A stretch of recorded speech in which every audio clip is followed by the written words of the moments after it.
क्या आप एक कंप्यूटर यूज़र हैं? यदि हाँ, तो आपको कंप्यूटर में फ़ोल्डर बनाना तो आता ही होगा, लेकिन जो फ्रेशर है उनके लिए क्या? या जो अभी-अभी कंप्यूटर सीख रहे हैं? तो दोस्तों, आज मैं सिखाने वाला हूँ आप लोग को कंप्यूटर में कैसे फ़ोल्डर बनाते हैं। और बात यहीं तक सीमित नहीं है, बात ये है कि हम कंप्यूटर में फ़ोल्डर कितने तरीके से बना सकते हैं।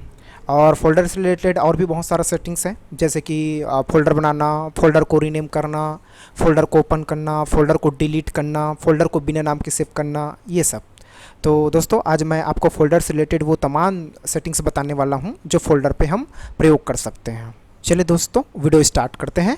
उससे पहले मैं भावेश कुमार यादव और स्वागत है मेरे YouTube channel BK computer lab पर।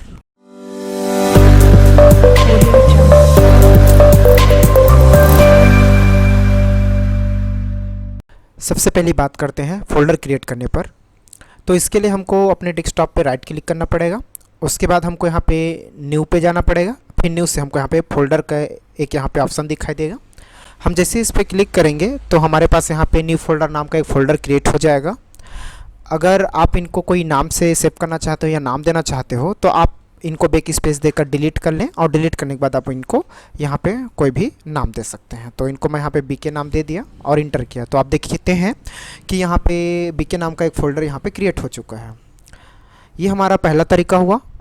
दूसरा तरीका के लिए हम अपने कीबोर्ड के शॉर्टकट के द्वारा फ़ोल्डर बना सकते हैं। इनके लिए हमको अपने कीबोर्ड पे दबाना पड़ेगा Ctrl+Shift+N। हम जैसे ही इन तीनों बटन को अपने कीबोर्ड पे दबाएंगे, तो ये मैं अपने कीबोर्ड से Ctrl+Shift+N जैसे ही दबाया तो आप देखेंगे यहाँ पे हमारे डेस्कटॉप पे एक फ़ोल्डर बन चुका है। अगर आप इनको कोई नाम देना चाहते हैं तो आप इनको नाम यहाँ पे दे सकते हैं। यस। तीसरा तरीका, इनके लिए हमको अपने कंप्यूटर के एक सॉफ्टवेयर नोटपैड में जाना पड़ेगा। हम जैसे नोटपैड जाएंगे तो हमारा ये नोटपैड ओपन हो जाएगा। नोटपैड में हमको सबसे पहले MD लिखना पड़ेगा। MD की अगर बात करें तो M का मतलब होगा मेक और D का मतलब होगा डायरेक्टरी। मतलब डायरेक्टरी मतलब होता है फ़ोल्डर। इनके बाद हमको वो नाम लिखना पड़ेगा जिन नाम से हम फ़ोल्डर बनाना चाहते हैं। तो चलिए मैं यहाँ पे फटाफट इन लोग का नाम लिख लेता हूँ।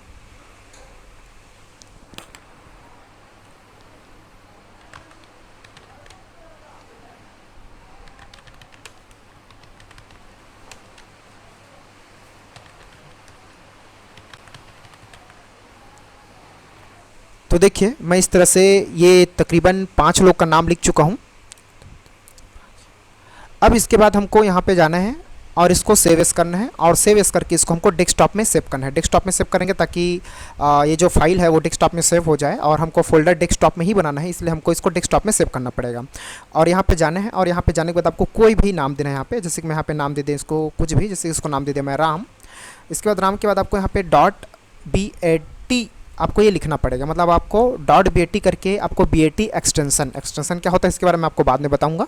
आपको ये करना पड़ेगा, आपको .BAT लिखना पड़ेगा। आप यहाँ पे कोई भी नाम दे सकते हो, लेकिन आपको उन नाम के बाद आपको .BAT लिखना ही है। तो मैं यहाँ पे .BAT लिखा और उसके बाद यहाँ पे सेव कर दिया। सेव करने के बाद इसको मैं क्लोज किया। क्लोज करने के बाद आप देखेंगे यहाँ पे राम नाम का यहाँ पे एक फ़ाइल बन चुका है। अभी मैं नोटपैड में जाके बनाया था इसको।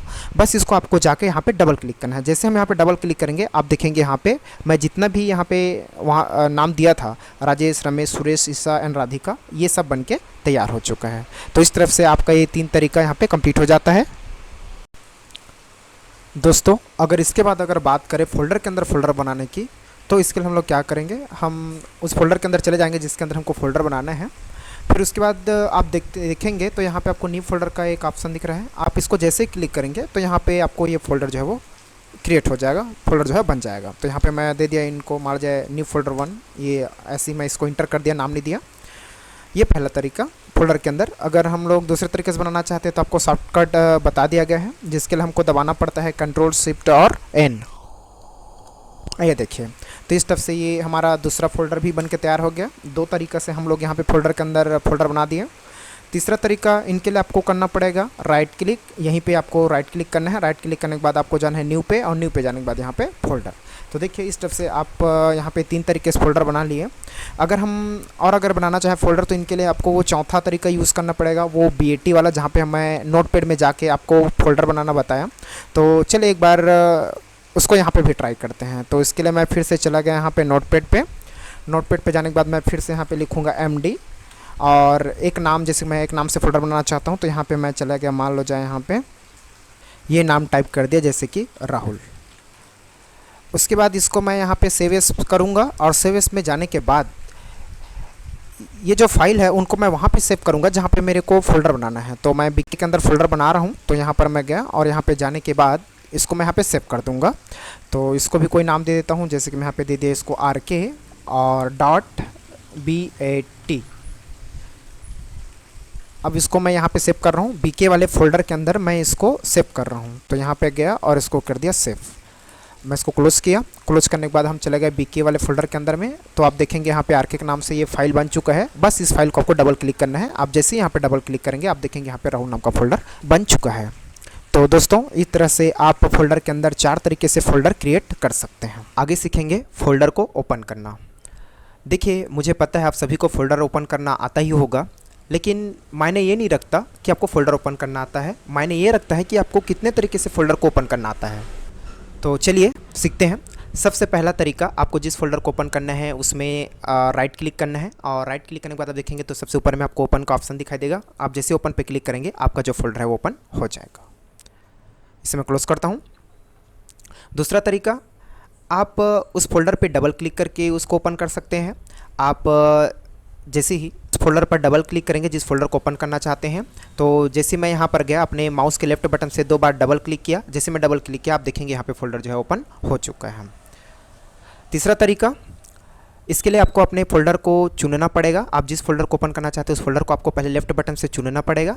चुनने के बाद आप अपने कीबोर्ड से इंटर बटन को प्रेस करेंगे। जैसे ही यहाँ पे इंटर बटन को प्रेस करेंगे आपका जो फोल्डर है ओपन हो जाएगा। तो मैं यहाँ पे इंटर बटन प्रेस कर रहा हूँ। मैं जैसे इंटर बटन ओपन प्रेस किया आप देखेंगे यहाँ पे ये जो फोल्डर है वो ओपन हो चुका है। तो दोस्तों आप ये तीनों तरीका सीखें। पहला तरीका था जिसमें राइट क्लिक करके आप ओपन कर सकते हैं, दूसरा तरीका डबल क्लिक करके ओपन कर सकते हैं और तीसरा तरीका आप उनको चुन कर अपने कीबोर्ड से इंटर बटन दबाकर आप अपने फोल्डर को ओपन कर सकते हैं। आगे सीखेंगे हम फोल्डर को रीनेम करना। मैं आपको 4 तरीका बताने वाला हूँ जिनसे आप अपने फोल्डर को रीनेम कर सकते हैं। तो चले चलते हैं। सबसे पहला तरीका, आप उस फोल्डर को क्लिक करेंगे जिसको आप रीनेम करना चाहते हो, नया नाम देना चाहते हो। तो मैं चला गया यहाँ पे और जाने के बाद यहाँ पे राइट क्लिक करेंगे और राइट क्लिक करने के बाद यहाँ पे आप देखेंगे तो यहाँ पे रीनेम लिखा हुआ है। आप जैसे ही इस पर क्लिक करेंगे तो आपका जो फोल्डर है वो रीनेम होना स्टार्ट हो जाएगा। तो आप इसको डिलीट कर लीजिएगा और डिलीट करने के बाद आप जो भी नाम देना चाहते हो आप अपने कीबोर्ड से टाइप करके उसको नाम दे के इंटर दे सकते हैं। तो इस तरह से आपका ये पहला तरीका। दूसरा तरीका सीखेंगे डबल क्लिक करके। हम अपने फोल्डर को डबल क्लिक करके भी रीनेम कर सकते हैं। इसके लिए आपको क्या करना पड़ेगा, जैसे कि मेरे पास यहाँ पे एक फ़ोल्डर है, आप देख रहे होंगे ये अभी सिलेक्ट नहीं है, चुना नहीं गया है मेरे माउस कर्सर द्वारा और ये जो है चुन लिया गया है। तो ये जो डबल जो क्लिक होता है या डबल क्लिक से जो रीनेम होता है वो किसी फोल्डर, ऐसे फोल्डर के लिए यूज़ होता है जो पहले से सिलेक्टेड नहीं होता है। तो देखिए आप देख रहे होंगे यहाँ पे अदर नाम का एक फ़ोल्डर है, वो पहले से सिलेक्टेड नहीं है। मैं सबसे पहले इसको 1 क्लिक करूँगा, ये हमारा 1 क्लिक हो गया। दूसरा हम क्लिक करेंगे यहाँ पे जो नाम लिखा है उस पर, हम जैसे यहाँ पे जाएंगे इस पर जैसे ही नॉर्मल क्लिक करेंगे हम लोग यहाँ पे, आप देखेंगे वो रीनेम हो चुका है। अब इसको आप जो भी नाम देना चाहते हैं आप यहाँ पे नाम दे सकते हैं और नाम देके इंटर कर सकते हैं। तो दोस्तों मैं अभी आपको 2 तरीका बताया। सबसे पहले जिसमें हम लोग फोल्डर में जाके राइट क्लिक करते हैं और रीनेम कर सकते हैं। दूसरा तरीका मैं आपको बताया डबल क्लिक करके। तीसरा तरीका हम पढ़ने वाले हैं सिंगल क्लिक करके।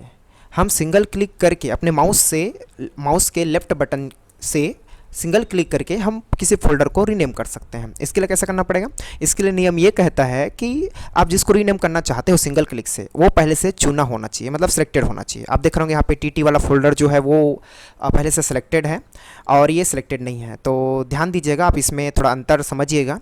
अगर आपको डबल क्लिक का यूज़ करना है तो वो पहले से सिलेक्ट नहीं होना चाहिए, और अगर आप सिंगल क्लिक करके अगर आप रीनेम करना चाहते हैं तो पहले से सिलेक्ट होना चाहिए। तो आप देख रहे होंगे मैं इसमें सिंगल क्लिक करके इसको रीनेम करना चाहता हूं और आप देखेंगे तो ये सिलेक्टेड है। तो चलिए मैं जाऊंगा और यहाँ पे नॉर्मल यहाँ पे लेफ्ट बटन को क्लिक कर दूंगा। जैसे हम क्लिक करेंगे आप देखेंगे यहाँ पे ये रीनेम होने के लिए तैयार है। अब इसको जो भी नाम देना चाहते हो आप उनको नाम दे के इंटर कर सकते हो।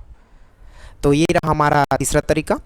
अगला तरीका की बात करें तो अगला तरीका जो होता है वो आपकी कीबोर्ड से होता है, कीबोर्ड के फंक्शन बटन से, और इसके लिए आपको दबाना पड़ेगा अपने कीबोर्ड से F2।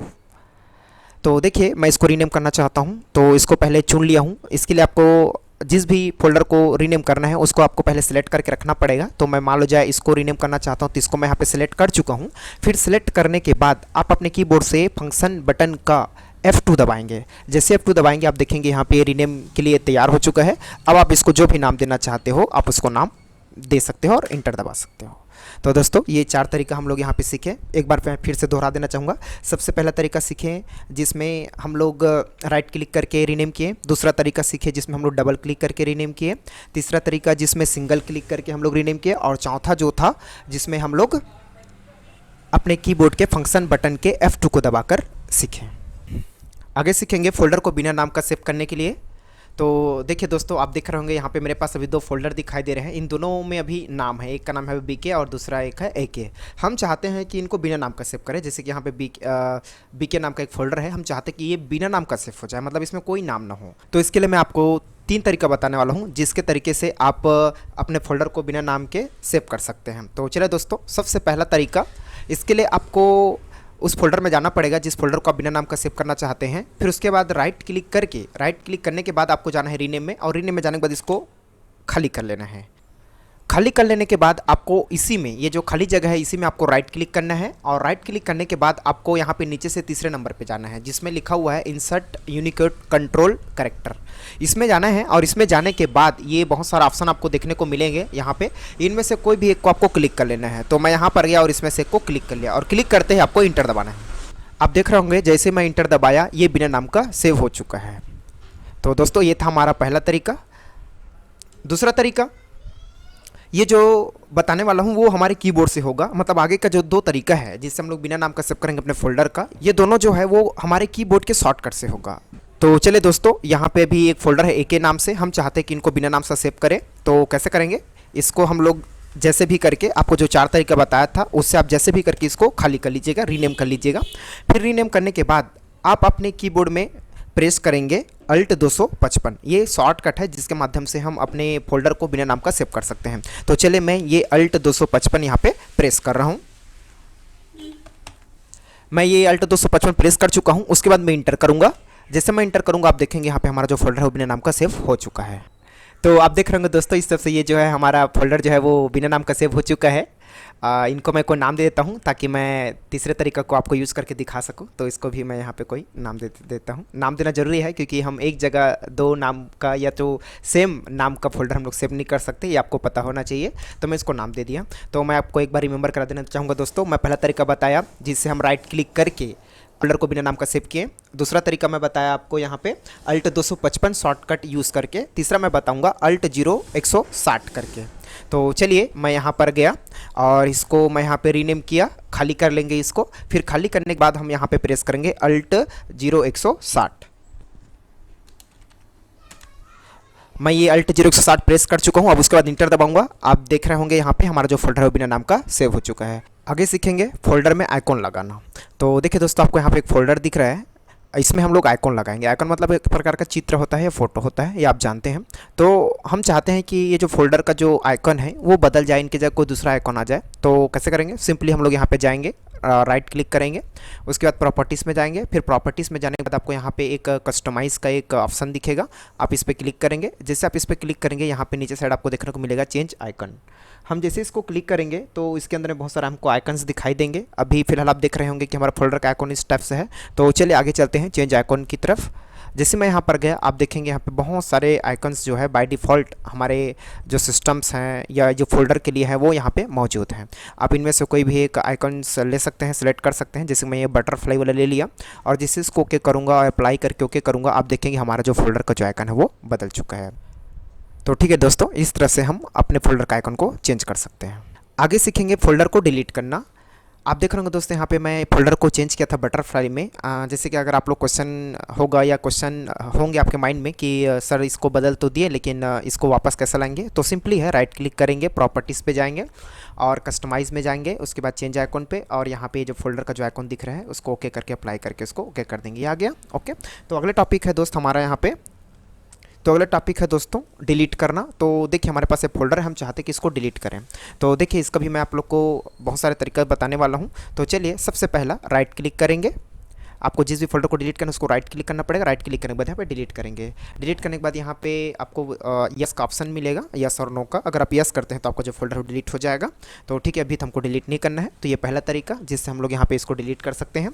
दूसरा तरीका, आप अपने कीबोर्ड से कंट्रोल डी दबा सकते हैं। तो इसके लिए हमको दबाना पड़ेगा कंट्रोल डी।